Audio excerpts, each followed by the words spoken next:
everyone, Seth Rudetsky, and I am wearing this shirt because I got it when I was 30, and yet it was still 5 years after I met Kristine Zbornik. So it's in honor of how long I've known this lady.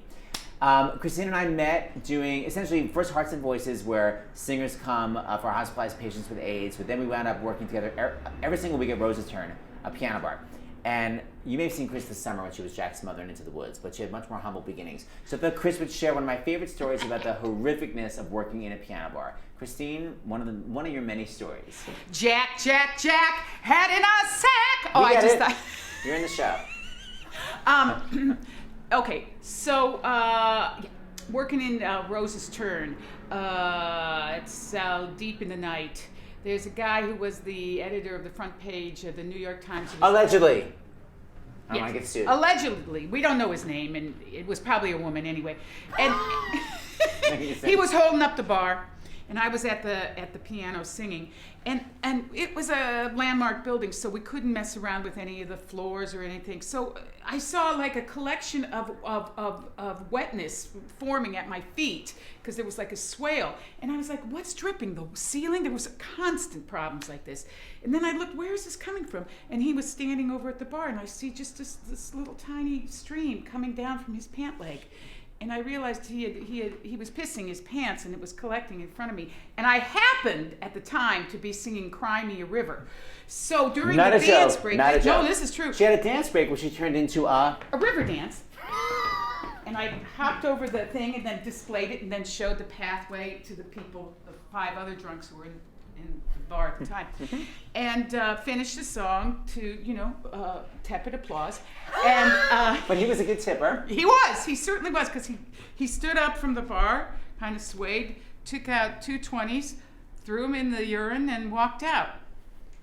Which of course she then threw out because it was unsanitary. No, I washed them in an antibacterial soap and put them in my bra.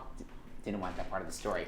Okay, anywho, so just Jack, we get head it. in a sack.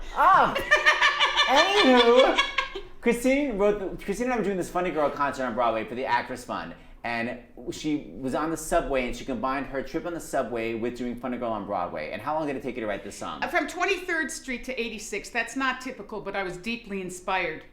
And just if you don't live in New York City, the Martin Luther King High School, the Performing Arts High School, it's called MLK. Yes. And always like 3 o'clock, like the kids come on the subway and the crazy rowdiness is out of control. I think those are the only references. Also, there's something called street news in New York, and I guess that's the only references you need to know. Okay, everything else is clear. News.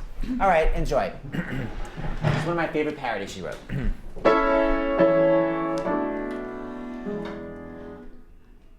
I travel down below.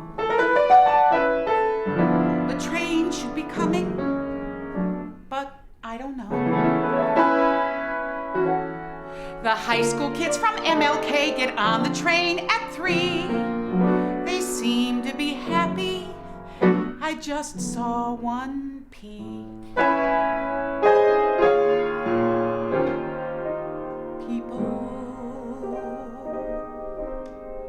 Piled on top of people are the nastiest people in the world. We're children eating other children, and yet letting our grown-up pride shove that old man aside, acting more like lawyers than people.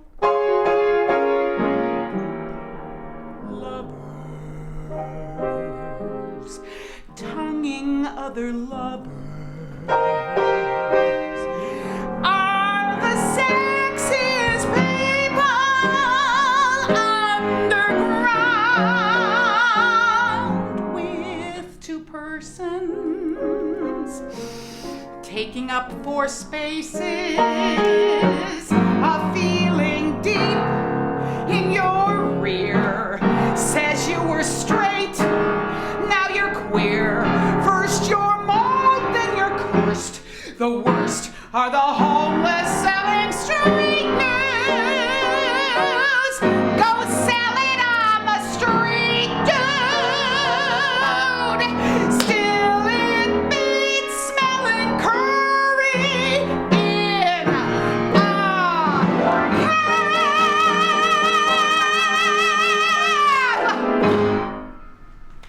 The most accurate portrayal of the subway ever. Bravo, Kristine Zbornik.